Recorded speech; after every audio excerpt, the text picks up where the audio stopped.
ကဲဒီတစ်ခါမှာတော့ကျွန်တော်ပြောပြမယ် enemy လေးရတော့ဒီဂျပန်ရဲ့အကျန်းစား enemy တွေပေါ့နော်ဒီကတော့ဒီခါမှာတော့သူတို့ကကိုယ့်ရဲ့မော်ပညာကိုမော်ဆက်လုံးပေါ်မှာစမ်းသပ်မှာဖြစ်ပါတယ်ဒီကောင်မလေးစမ်းသပ်တဲ့အချိန်မှာကျတော့ချွေဝါရောင်လေးဖြစ်ပြီးတော့ဒါကတော့လက်စစ်မိုးကြိုးပေါ့နော်ပြီးတော့နောက်တစ်ယောက်ဒီတောသားလေးဆန်းလာတဲ့အချိန်မှာတော့အဖြူရောင်ပေါ့ဒါကတော့စစ်တီတော့အကောင်းဆုံးအရောင်ပေါ့နော်အဖြူရောင်ဆိုတော့ဖြူစင်ရှင်းပေါ့နော်ဒါကတော့အဝါရောင်လေးအဝါရောင်ရွှေရောင်လေးကတော့ဒါမိုးကြိုးပေါ့နော်ကျန်တဲ့ဒီကျွန်တော်အလဲရတော့ကျွန်တော်ဆန်းလာတဲ့အချိန်ရောသူကတော့ဘာမှမရှိတော့ဘူးပေါ့နော်ကျွန်တော်ဆန်းလာတဲ့အချိန်ရောဒီမော်ဆက်လုံးအပြာလေးကနေအစိမ်းအောင်ဖြစ်သွားပါလေဒါကပါလဲဆိုတော့ဒီကုတာတဲ့မို့ကိုစားပြူတာပေါ့နော်ဒီဟာဆိုတာလူအယောက်တစ်ထောင်မှာဆိုရင်တစ်ယောက်လောက်ပဲရှိတာပေါ့နော်ဒါကြောင့်ဒီမော်ဆရာမကျွန်တော်ဆွဲသွားပါလေအချိန်ကကျွန်တော်တို့ဒီမင်းကြီးရှိမှလာပြီးတော့ခစားပြီးတော့ပြောပြပါနော်ကဲဒါဆိုတော့မင်းကြီးတော့မယုံနိုင်ပဲဖြစ်သွားမျက်လုံးတော့ပြူသွားပါနော်အချိန်ကျတော့ဒီကဘေးမှာရှိတဲ့တစ်ယောက်တော့ကျွန်တော်ဆရာပေါ့နော်ကျွန်တော်ခေါ်မွေးစားမဲကောင်ဖြစ်ပါတယ်ကျွန်တော်ဆရာတိုက်သိပြီးမဲ့တယောက်ဖြစ်ပါတယ်ဘယင်ကတော့ကျွန်တော်ပညာတာတကာနဲ့မင်းဒီကောင်မလေးနောက်မှာသွားပြီးတော့ပညာတင်ဆိုပြီးတော့ပြောလိုက်ပါတယ်အဲရင်ရှိမှာကျွန်တော်ဆရာလည်းထွက်လာပါတယ်ဒါတော့ကျွန်တော်ဆရာပါကျွန်တော်ဆရာကျွန်တော်ထပြောတော့မင်းကြီးကအမျက်လုံးတွေပြူးကုန်ပါတယ်ဒီချိန်ကျွန်တော်ဆရာဟာလက်တွေကားရပြီးတော့အဲကောင်ငါ့ကိုပေးစမ်းပြီးတော့သူကထွက်လာပါတယ်အဲလိုချိန်တော့ပညာတာတကာမင်းငါစီမှာတပည့်ခံရမယ်မင်းကစီမတပိတ်ခံငါပညာအကုန်လုံးမျိုးပြီးပဲဆိုပြောလိုက်ရှင်ဘယင်ကလက်သွားပေါ့နော်အရင်တော့ကျွန်တော်ဆရာဒီဘယင်စီမှာစစ်မှုထမ်းခတဲ့အမှုထမ်းဟောင်းပေါ့နော်အဲ့ဒီချိန်မှာကျွန်တော်သူကမင်းကစီလိုက်ခဲ့ပညာအကုန်လုံးမျိုးပေးမယ်ဆိုအဲ့လိုပြောတော့အကုန်လုံးကလက်ဖြတ်သွားပါတော့ဘာလို့လဲဆိုတော့ तू ကမင်းကြီးကမှပြောတယ်မင်းပညာတင်ပေးတာသူ့အတွက်တည်သွားလိမ့်မယ်လို့ပြောတာနော်ဒါဒီချိန်မှာဒီကောင်မလေးကကျွန်တော်ဆရာပြောတယ် easy ငါမှခံတယ်ဒီဝါနာကိုပြောပြတယ်ကျွန်တော်တို့ပေါင်းစည်းပေးခဲ့တာရှင်းချက်ပြီးလိုက်ပါနော်။နောက်ကနောက်တစ်ယောက်ကိုထိချတဲ့ခံလိုက်ရတဲ့သူချက်ချင်းပဲချပါပါတယ်ဟာသူကပြန်ပြီးတော့နောင်တရအေးဆုံးဘယင်စီပါတော့သူပြန်ပြီးတော့ခါစားချင်းမလုပ်တော့ပါဘူး။လူတိုင်းမနာလို့ဖြစ်လိမ့်မယ်ဒီချိန်မှာဆိုတော့အဖြစ်ခံစားချက်ကိုဖျက်ဆီးပြီးကျွန်တော်ခေါ်ပါပြီ။ဒါပေမဲ့ကံကောင်းကြံခဲ့တဲ့ကျွန်တော်တကယ်ရှင်းနေရောက်တော့သူတို့ဟိုဆက်လုံးလေးရောက်နေတော့ user တို့ကကာဇူကီသူတို့လောက်ရတာဖြစ်ပါတယ်သူတို့နေရောက်တော့စစ်တီတော့ကဲတင်ချင်းလောက်ရမှာပါကျွန်တော်ဆရာတော့ကျွန်တော်ဝေးတစ်ဝိုင်းနဲ့ဆွဲသွားပါပြီသူမစကားပြောရှင်နေကျွန်တော်ဆရာကျွန်တော်သူ့အိမ်ကိုခေါ်သွားပါတယ်ရှင်းနေတော့ရဆူလို့ရအစင်တန်းနဲ့ဝေးနေတယ်အလေးချက်နဲ့လောက်ရမှာအားစားကောင်းနေအတွင်းအပြင်လှပါသူကတော့ကျွန်တော်ဆွဲသွားအခြေခံအားဖြင့်ပြိတ္တတယောက်ပြောနေသွားတယ်အဲ့လိုဆွမ်းနေတာသူကလူတိုင်းရဲ့စိတ်ထဲမှာရှိဖို့ဆိုတာချားတယ်အဲ့လိုမင်းတို့နှစ်ယောက်မှာရှိတဲ့ဆွမ်းစားကိုတေချာလေး30အောင်ကျင့်ထားပြီပဲသူတို့ရဲ့အားရနောက်ရှင်ရောက်အောင်မင်းတို့အကောင်းဆုံးသူရေးကောင်းဘေးရှေ့မှာပြီးတော့အကောင်းမဲဟာလေအကုန်လုံးမင်းတို့လက်ဆောင်အဖြစ်နဲ့ပြီးမယ်လို့ပြောပါတယ်ကျွန်တော်ကတော့မိလို့တောင်းမဲ့ပါတယ်ဆရာအိမ်မှာခေါင်းလေးချုပ်ချပြီးနောက်ဘာလို့လဲဟာလာပြောတာကြီးထက်ဒီတိုင်းပဲပြီးတာကပို့ပြီးတော့ကောင်းတယ်တပည့်ခံတော့ခိုင်းတဲ့ဟာလေမင်းတို့အကုန်လုံးဒီမှာဆိုတော့နောက်3ယောက်ရှိသေးတယ်ဒီ4ယောက်ပေါ့နော်4ယောက်ပါသူတို့ကတော့ဆရာခိုင်းတဲ့ဟာတွေကိုသူတို့အကုန်လုံးမလုပ်နိုင်ပါဘူးဒါပေမဲ့သူတို့လည်းကဲတင်ရေးလှုပ်တဲ့လူတွေပေါ့နော်သူတို့ကလည်းကုသရေးမော်တွေတုံးနိုင်တဲ့လူတွေဖြစ်ပါတယ်သူတို့ကတော့လေ့ကျင့်ရေးမှာတော့အကုန်လုံးနှိပါမလုပ်နိုင်တဲ့လူတွေဖြစ်ပါနော်ကျွန်တော်အလဲတော့ဘယ်လိုလာမလဲဆိုတော့ကျွန်တော်စဉ်းစားနေခေါင်းကိုကွဲတော့မှာဖြစ်ပါတယ်ဒီချိန်မှာဆိုတော့ဆရာတော့အကောင်ဖင်ကိုပိတ်ကြိုင်မယ်မျက်လုံးတစ်ဖက်တော့နီနီလေးနဲ့ဒီကောင်လေးကိုကြောက်အောင်လှုပ်လိုက်ပါနော်ချွေးစိုးပြည့်နေဝါတောက်လေးကတော့ဒီကောင်လေးကလည်းအမလီကျွန်တော်ရတဲ့ပို့ပြီးတော့ကြောက်ရတာပါနော်ကျွန်တော်ဆရာတော့အလုပ်မှာပါနောက်နေ့ကျကျွန်တော် training ဆင်းရမှာဆိုတော့ကျွန်တော်ဘာပြောမလဲဆိုတော့မင်းမနေ့ပြန်သေအောင်သားနီးမနေ့ပြန်မင်းကိုအစားဝဝကျွေးမင်းကိုသေအောင်ခိုင်းမယ်လို့ပြောပါတယ်အချိန်ကသူ့ရဲ့မျက်လုံးတစ်ဖက်မရှိတဲ့ဘက်ကိုဖုံးကွယ်ပြီးတော့ကျွန်တော်ဖက်ကြည့်ကျွန်တော်စောက်ရန်ချွေးစိုးပြန်လာဒီကောင်မှကျွန်တော်တင်တဲ့သားတွေရောကျွန်တော်တငယ်ချင်းတွေကျွန်တော်လာပြီးတော့မင်းလေ့ကျင့်ရေးပါသေတော့ပဲလို့ပြောပါတယ်ဒီကျကျွန်တော်ဆရာမင်းအဲ့လောက်လက်မလေးပါနဲ့ငါမင်းသေအောင်မလုပ်အောင်သေတော့ငါမင်းအသက်ပြန်တွေးမိမယ်လို့ပြောပါတယ်ဒီချိန်မှာကျွန်တော်တကယ်ချင်းဒီကုတွဲအိမ်မော်3နိုင်တဲ့ကောင်လည်းကျွန်တော်စီမှာလာပြီးတော့အားပေးပါတယ်မင်းမနေ့ကသေပါမကြောက်နဲ့မင်းသေတာသေပါမင်းဟိုခန္ဓာကိုယ်နဲ့အယိုးအသားတခြားစီဖြစ်ကုန်မယ်လို့လာပြောကျွန်တော်မျက်လုံးပြူးပြီးတော့လန့်သွားပါတယ်ဒါပေမဲ့သူတို့ကစတာပါလို့လာပြန်ပြောပါတယ်ဒီချိန်မှာကျွန်တော်နည်းနည်းစိတ်သက်ရသွားပါတယ်ညခင်းမှာသူတို့အိမ်ရမ်းချိန်ကျွန်တော်ကတော့အိမ်လို့မရပါဘူးဘာလို့အိမ်မရလဲဆိုတော့ကျွန်တော်အိမ်မက်ထဲမှာကျွန်တော်ဆရာနဲ့တွေ့တာဖြစ်ပါတယ်နောက်မနေ့ကျွန်တော်နိုးတော့ကျွန်တော်လေ့ကျင့်ခန်းစလုပ်ဖို့လာပြောပါတယ်ဒီချိန်မှာကျွန်တော်တငယ်ချင်းတွေရောကျွန်တော်စီလာလဲပါတယ်ကျွန်တော်အဆင်ပြေဆိုကြားတော့သူတို့လည်းဝမ်းသာပါတယ်ကျွန်တော်တော့သူတို့ရဲ့တိုက်ခိုက်ဝတ်စုံကြည့်ပြီးတော့အားကျနေပါတယ်ကျွန်တော်ဆရာပြောထားတော့မင်းနောက်တစ်ချိန်မှာအဲ့ဒီဝတ်စုံဝတ်ရမယ်ဒါပေမဲ့မတူဘူးပေါ့နော်သူကတော့ကျွန်တော်ကတော့ ကုသရေးမှာလောက်တာဆိုတော့ကျွန်တော်ကုသရေးအင်ဂျီကိုတော့အဖို့ရမှာဖြစ်ပါတယ်ဒီတော့သူတို့ကလည်းအားမငယ်တယ်အားပေးတယ်ပြီးစူးစမ်းတာဆိုပြီးကျွန်တော်နှုတ်ဆက်ပြီးသူတို့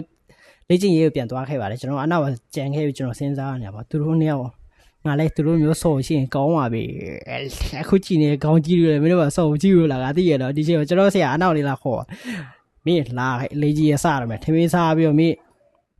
စားတော့မင်းထမင်းစားပြီးမင်းအသိသက်တော့ဒီချိန်မှာကျွန်တော်ဒီစာအုပ်တော့ကင်ပြီးတော့ကျွန်တော်လေ့ကျင့်ရပါဘောနော်ဒီချိန်မှာစပါပြီလေ့ကျင့်ရေးကတော့ကျွန်တော်ဆရာကျွန်တော်ဘာခိုင်းလဲဆိုတော့မင်းဘာလုပ်တတ်လဲအဲ့လိုပြီးပါတယ်ဒီချိန်မှာကျွန်တော်အမော်စာအုပ်ကြည့်ရတယ်မော်စာအုပ်နဲ့ဘာလုပ်ရမလဲဆိုတော့ဆရာကကျွန်တော်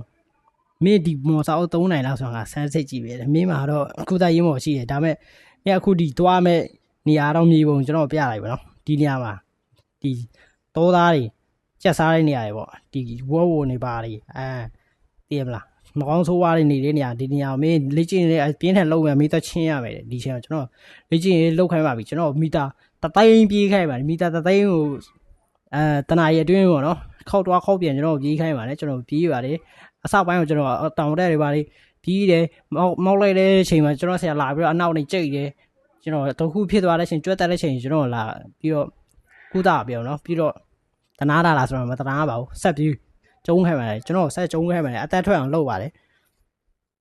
ဒီလိုလဲကျွန်တော်ကတော့ဆက်ပြီးတော့လေ့ကျင့်တယ်ပြေးတယ်ပေါ့နော်ဆက်ပြီးတော့လေ့ကျင့်တယ်ကျွန်တော်တကယ်ရှင်းတယ်ပြေးတယ်ကျွန်တော်တို့ကတော့ကျွန်တော်ကြိုးရပါဒီကျွန်တော်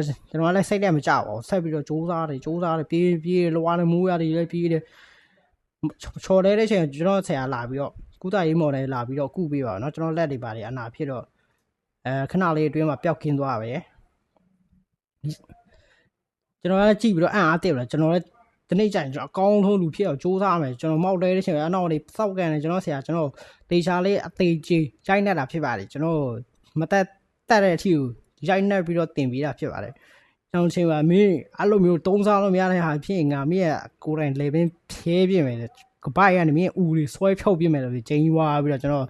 တင်ပေးပါတယ်ပြီးတော့ကျွန်တော်စပြေးကျွန်တော်ဖင်ကအနိုင်ဖြစ်ကျွန်တော်လက်ကနေစပြီးတော့ကုသရေးမော်တွေထွက်ပြီးတော့ကျွန်တော်ကိုပြန်ကုသလာနိုင်ပါတယ်ဒီချိန်မှာဆိုကျွန်တော်အင်အားတွေတက်လာပါပြီကျွန်တော်ကအစွမ်းတွေထွက်လာပြီဆိုတာနဲ့ကျွန်တော်တိလိုက်ရတဲ့ချိန်ကစပြီးကျွန်တော်နှစ်ဆဝေစူးစမ်းပါတယ်ကျွန်တော်ရှေ့အကောင်တွေလည်းကျွန်တော်ကြောနိုင်အောင်စူးစမ်းပြီးတော့ပြေးပါတယ်မနေ့ဖက်အစောခင်းပါလဲကျွန်တော်ထပြေးပါတယ်ဆရာမထခင်ပါတော့ကျွန်တော်ကထပြေးပါတယ်သူတို့ပြေးတဲ့ချိန်ကျွန်တော်အနောက်နေအရင်ဆုံးတော့ဖြည်းချင်းပြေးရကျွန်တော်ဆရာကြည့်ပြီးတော့ဒီကောင်ပါဂျန်စီတွေထုတ်ရလဲပေါ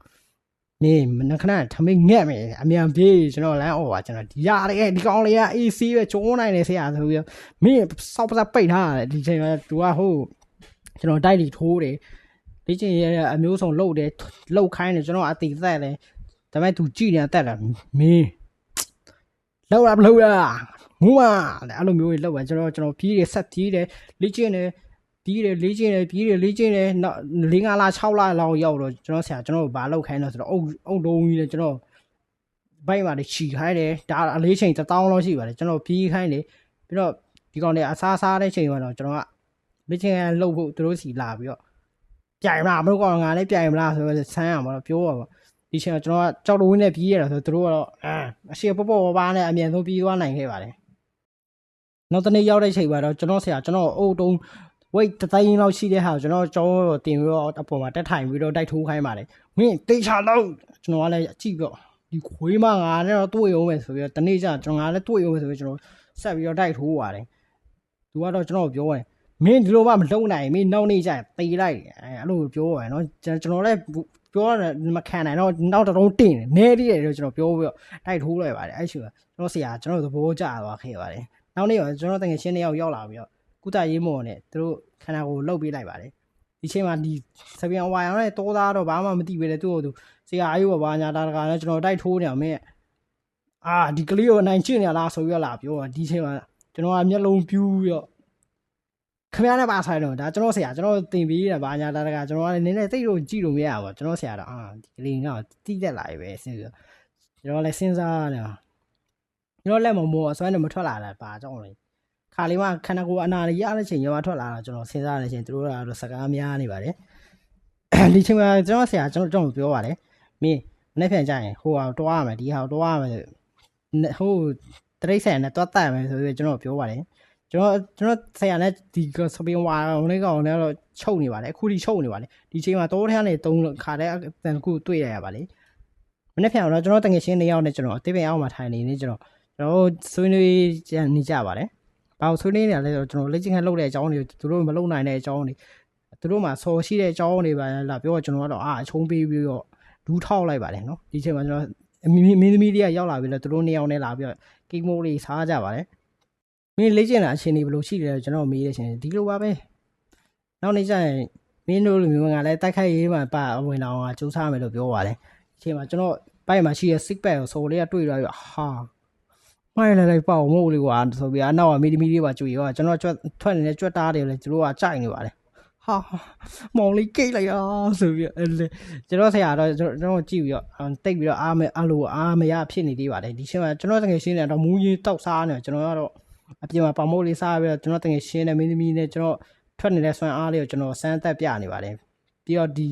ကျွန်တော်တကယ်ရှင်းမလေးကတော့သူဘဲနဲ့ကျွန်တော်စီလာပြီးတော့သူနေလိုက်သူလိုမျိုးရှင်းကောင်းပါမယ်ဆိုရင်ဘိုက်တွေလိုက်ကြည့်နေပါတော့တယ်ပြီးတော့ကျွန်တော်အလုပ်ဖော်ကင်ဖက်တွေရောက်လာပြီးတော့မင်းမဟုတ်စားမလားကျွန်တော်လည်းဘေးရောက်လားမင်းမဟုတ်တော့ငါဆိုင်တလောက်စားပဲရှိရရောက်ဆိုပြီးတော့သူကလည်းကျွန်တော်တင်းသွားပါအချိန်မှာမင်းစောက်စင်းနေဆိုပြီးတော့လာပြီးတော့ထိုးကြိတ်ရပါတော့နှစ်ယောက်တာအာမန်အကန်ကိုကြိတ်ပါလို့လေ